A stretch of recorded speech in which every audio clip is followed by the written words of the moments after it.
समितीच्या बैठकीसाठी व्यासपीठावर उपस्थित असलेले आदरणीय व सर्वांचे मार्गदर्शक मंत्रिमंडळातील ज्येष्ठ मंत्री आदरणीय चंद्रकांत दादा, व्यासपीठावर उपस्थित असलेले आपले महायुतीचे उमेदवार शिवाजीदादा आढळराव पाटील, व्यासपीठावरील सर्व सन्माननीय मान्यवर आणि मोठ्या संख्येने उपस्थित सर्व महायुतीचे प्रमुख पदाधिकारी बंधुबांधव, सगळ्यांची नावं घेतलेली नाही, राग मानू नका. राग आला तर माझ्यावर काढा, त्यांच्यावर काढू नका. त्यांच्यावर आला तर मतदानावर काढू नका. पण दादाने मगाशी सूचना केली की सन्माननीय व्यासपीठ म्हटले की सगळे सन्माननीय त्याच्यामध्ये आले. दादा मगाशी आपण जे मनोगतामध्ये सांगितली ती वस्तुस्थिती खरी आहे की प्रत्येक नेत्यानं प्रत्येक कार्यकर्त्यानं समोरच्याला जे काही सांगायचं ते ऐकून घेण्याची प्रवृत्ती ठेवली पाहिजे. त्यामुळे कार्यक्रमाच्या अगोदर येऊन आपल्या पदाधिकाऱ्यांना आपल्या कार्यकर्त्यांना भेटलं पाहिजे. ही आपली जी सूचना ही निवडणुकीच्या दृष्टीने अतिशय महत्वाची सूचना आहे. आणि म्हणून मी सकाळी शिवसेनेच्या सगळ्याच पदाधिकाऱ्यांशी चर्चा केली. त्याच्यानंतर प्रमुख दोनशे पदाधिकाऱ्यांशी आम्ही सगळ्यांनी मिळून संवाद साधला. माझ्याबरोबर संजयजी माशेलकर होते, आमचे नेपाळे साहेब होते आणि सगळे पदाधिकारी होते. मी त्यांच्या वतीने आपल्याला शब्द देतो की पहिल्याच बैठकीमध्ये पहिलं त्यांचं वाक्य होतं की महायुतीचा उमेदवार म्हणून शिवाजीराव आढळराव पाटील हे लोकसभेमध्ये गेले पाहिजेत. आणि त्याच्यामुळे मला असं वाटत नाही की समन्वय जर साधला तर अतिशय चांगल्या पद्धतीचं मताधिक्य हे या मतदारसंघामध्ये आढळराव पाटील साहेबांना मिळू शकतं. आणि मी गेले जवळजवळ 2 वर्ष उद्योग मंत्री म्हणून महाराष्ट्र राज्याचं काम करतोय आपल्या सगळ्यांच्या आशीर्वादानं. पण आवर्जून आपल्याला सांगितलं पाहिजे की या मतदारसंघातला एकही प्रश्न घेऊन विद्यमान जे खासदार आहेत ते कधी माझ्याकडे आले. पण दर मंगळवारी आणि बुधवारी शेतकऱ्यांच्या ताफ्यासह उद्योग विभागातली कामं करावी यासाठी माझ्याकडे येणारं या मतदारसंघातले एकमेव नेतृत्व होतं ते म्हणजे आढळराव पाटील. आणि आढळराव पाटील साहेबांना देखील आपण विचारा की मी त्यांना ज्या ज्या वेळी ते आले त्यावेळी खासदार म्हणजे माझ्या संदर्भामध्ये देखील असं असायचं की खासदार शिवाजीराव आढळराव पाटील साहेबांची बैठक आहे. त्याच्यामुळे पाटील साहेब तुमच्या नशिबामध्ये खासदार की पुन्हा हे या संदर्भामध्ये फक्त मला सगळ्यांना विनंती एवढीच करायची. खरं तर मी रत्नागिरीचा आहे, रत्नागिरीवर इथे येऊन तुमच्या मतदारसंघामध्ये बोलण्याचा मला काही अधिकार नाही. पण आपलाच एक सहकारी म्हणून फक्त एक विनंती करायची आहे की आपल्यामध्ये सगळ्यात महत्वाची जी गोष्ट आहे ती म्हणजे समन्वय. आणि मी देखील मध्ये दादांबरोबर एका पुण्याच्या बैठकीला होतो. मी तिथं देखील दादांना सांगितलं की ज्या पद्धतीनं आपण पुणे आणि तुमच्या क्लस्टरमध्ये समन्वय घडवताय असा समन्वय 48च्या 48 मतदारसंघामध्ये झाला तर मुख्यमंत्री एकनाथजी शिंदे, देवेंद्रजी आणि अजितदादांचे जे स्वप्न आहे की 45 पार हे 100% पार होऊ शकतं. फक्त समन्वय. मी मगाशी आमच्या पदाधिकाऱ्यांच्या बैठकीमध्ये देखील सांगितलं की मान अपमान उसले आता आपण सोडून दिले पाहिजेत. देशाचे पंतप्रधान नरेंद्र मोदी साहेब पुन्हा होण्यासाठी आपण जो काही खटाटोप करतोय, जे 400 पार खासदार होणार आहेत त्याच्यामध्ये शिरूर मतदारसंघाचा देखील खासदार असला पाहिजे जेणेकरून विकास जो 5 वर्षापूर्वी थांबलाय तो पुन्हा एकदा या ठिकाणी आला पाहिजे. 45,000 कोटीची कामं काय प्रगतीपथावर आहेत आणि प्रतीक्षेत आहे. आता ती प्रतीक्षा संपेल असं मला वाटतं. जेव्हा आपल्या विचाराचा खासदार दिल्लीमध्ये असेल तर त्यांचा पाठपुरावा करण्याची जी पद्धत आहे मी त्यांना अनेक वेळा सांगितलं. मी साधं उदाहरण सांगतो. याच मतदारसंघातल्या 7,500 एकरच्या डिनोटिफिकेशनचा एक प्रश्न होता. शिक्के काढायचं म्हणजे MIDC शिक्के लावलेले होते ते शेतकऱ्यांचे काढण्यासंदर्भाचा. त्याच्यासाठी जेवढा शेतकऱ्यांनी पाठपुरावा केला ना त्याचा दुप्पट पाठपुरावा आढळराव पाटील साहेब. आम्ही ते शिक्के काढले. पण शिक्के काढल्यानंतर ज्यावेळी शेतकरी माझ्याकडे आले त्यांनी सांगितलं की मला आढळराव पाटील साहेबांचा सत्कार करायचा आहे, उद्योग मंत्री म्हणून तुमचा सत्कार करायचा आहे. तर आढळराव पाटील साहेबांनी सांगितलं की मी जे काम केलंय माझं कर्तव्य होतं, मला सत्काराची आवश्यकता नाही. आज तुम्ही दुःखातनं मुक्त झाला हाच माझा सत्कार आहे. अशा पद्धतीने आणि ठीक आहे स्थित्यंतर झाली. आता स्थित्यंतर काय झाली त्याच्यावर मी बोलत नाही. स्थित्यंतर नक्की झाली. आढळराव पाटील साहेबांच्या गळ्यामध्ये राष्ट्रवादीची शाल आली. आता त्यांच्या आली, पूर्वी माझ्या होत्या, हाच फरक. बाकी काय मग अशी दिलीपांना जसं बोलले तुम्ही पूर्वी पण आमचे सहकारी होते, तसं पूर्वी माझ्या काळात होती, तिथं आता माझ्याकडे धनुष्यबाण आला, त्यांच्याकडे धनुष्यबाण होता, तिकडे आता घड्याळ गेलं. मला असं वाटतं की या सगळ्यामध्ये कार्यकर्त्यांनी पडण्यापेक्षा जो नेत्यांनी निर्णय घेतलेला आहे, जो नेत्यांनी ठरवलेला आहे की आपला एक खासदार निवडून आला पाहिजे आणि तो संपर्कामध्ये असलेला खासदार निवडून आला पाहिजे, त्याच्यासाठी आढळराव पाटील साहेबांनी जर तो निर्णय घेतला असेल तो आपल्या सगळ्यांचा निर्णय आहे.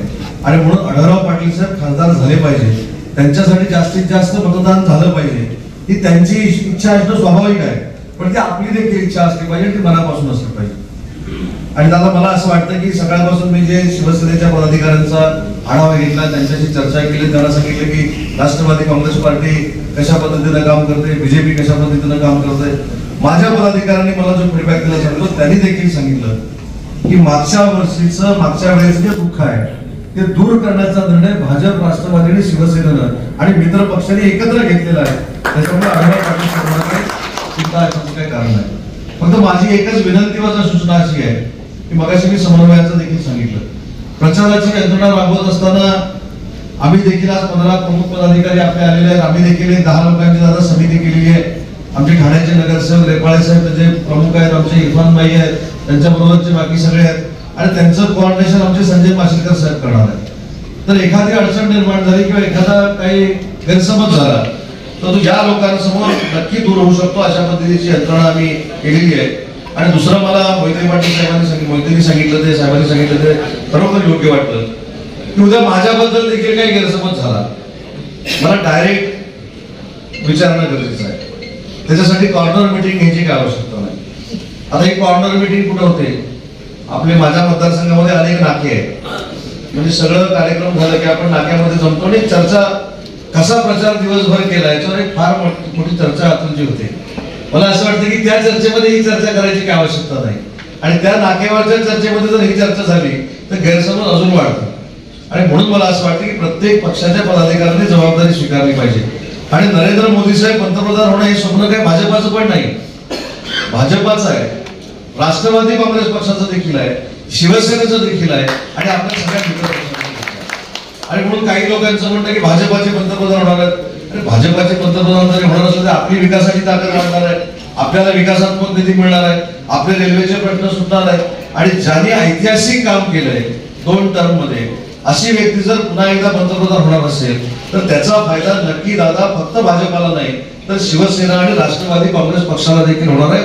याच उदात्त हेतून दोन्ही राष्ट्रवादीच्या आणि शिवसेनेच्या नेत्याने जो निर्णय घेतलेला आहे तो अतिशय सकारात्मक निर्णय घेतलेला आहे. फक्त काही निर्णय पाठीपुढे झाले, आम्ही अगोदर घेतला, नंतर तुम्ही घेतला, पण तो फायदेशीर आहे आणि हा आपल्या फायद्याचा नाही, तो देशाच्या फायद्याचा आहे, महाराष्ट्राच्या फायद्याचा आहे आणि प्रत्येक मतदारसंघाच्या फायद्याचा आहे. हे जरी आपण लोकांपर्यंत पोहोचू शकलो तर फार मोठं मताधिक्य आपल्या सगळ्यांना मिळू शकतं. मगाशी दादांनी देखील सांगितलं की आता समोरच्यावर मी टीका करणार, दादा खरंच टीका करू नका. 5 वर्षात विसरलेल्या लोकांना आपण टीका करून परत मोठं करू. कारण अनेक ठिकाणी जर आपण चर्चा केली की हे लोकप्रतिनिधी आले होते का, तर ते सांगतात की खासदार नसताना शिवाजीराव आढळराव पाटील आले होते पण विद्यमान खासदार आले नव्हते. त्याच्यामुळे जे खासदार कुठे गेले नाही, जे खासदार कोणाच्या सुखदुःखामध्ये गेले नाही, पण ह्या 3 महिन्यात मात्र लग्नाला मैताला सगळीकडे जात आहेत. पण मागच्या वेळी काय केलं किंवा मागच्या 4.5 वर्षामध्ये काय केलं हा जर प्रश्न विचारला तर त्यांच्याबद्दलचा सर्वे हा 100% निगेटिव्ह आहे आणि लोकांमध्ये तुम्हालाच खासदार करण्याची भावना आहे. आणि म्हणून मला सगळ्या पदाधिकाऱ्यांना देखील विनंती करायची आहे की उगाच कोणाच्याही तोंडाला लागण्यापेक्षा आपण केलेलं जे काम आहे ते आपण लोकांपर्यंत पोहोचवलं. आणि मगाशी दादांनी जसं सांगितलं की संघटनात्मक चांगली रचना करून आपण जर लोकांपर्यंत गेलो तर इथली जागा किमान 2.5 ते 3 लाखांना निवडून येऊ शकते, एवढी ताकद. मी खरं तर बाहेरून आलेला पाहुणा आहे, मी मार्गदर्शन करण्याकडे मोठा नाही, परंतु मी या संदर्भात आपला एक सहकार्य म्हणून सांगत असताना एवढंच सांगेन की ही जागा लढण्यासाठी शिवसेना, माननीय शिवसेनेचे मुख्य नेते एकनाथ शिंदे साहेबांच्या नेतृत्वाखाली तयार आहे. कुठेही आमच्याकडनं शिवसेनेच्या पदाधिकाऱ्यांकडनं मागे पुढे होणार नाही, याची जबाबदारी आम्ही सगळ्यांनी मिळून स्वीकारलेली आहे. आम्ही तुमच्या सोबत आहोत. फक्त विजयी मिरवणुकीनंतर देखील शिवसेनेची आठवण ठेवावी एवढीच विनंती. आढळराव पाटील साहेबांसाठी नाही, सगळ्यांनी राजपथावरच्या मगाशी म्हणले की पेलवान आहे, पेलवानच आहेत ना, तिकडे लांडे साहेब बसले, तिकडे हे बसले, त्याच्यामध्ये आम्ही आहोत. म्हणून विजयी. परंतु ह्या व्यासपीठाकडे बघितल्यानंतर, हे व्यासपीठ जे आहे, या व्यासपीठाकडे बघितल्यानंतर समोरच्या उमेदवाराला आणि समोरच्या पक्षाला आता काय 38 दिवस झोप लागेल असं काय मला वाटत नाही. त्याच्यामुळे विजयी मिरवणुकीसाठी आपल्या सगळ्यांना मनपूर्वक मी शुभेच्छा देतो आणि प्रामाणिकपणाने आणि निष्ठेनं तिन्ही पक्षाच्या कार्यकर्त्यांनी मनापासून काम करावं एवढी देखील विनंती करतो आणि थांबतो. जय हिंद.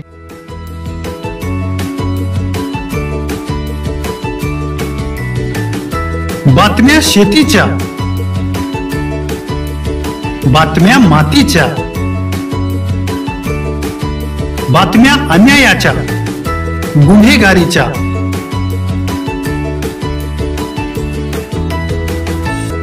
राजकारणाच्या आणि समाजकारणाच्या, शोषणाविरुद्ध बुलंद आवाज, जनसामान्यांच्या हुंकाराची गाज, सत्कार्याला प्रोत्साहन, दुष्कृत्याला अनुशासन, निर्भीड, निस्पृह, सडेतोड, बेधडक आणि रोखटोक म्हणजेच विघ्नहर टाइम्स. शोध बातमीचा, ध्यास सत्याचा. आपलं चॅनल, आपली बातमी. सबस्क्राईब तर कराच, पण बेल आयकॉनवर क्लिक करायलाही विसरू नका.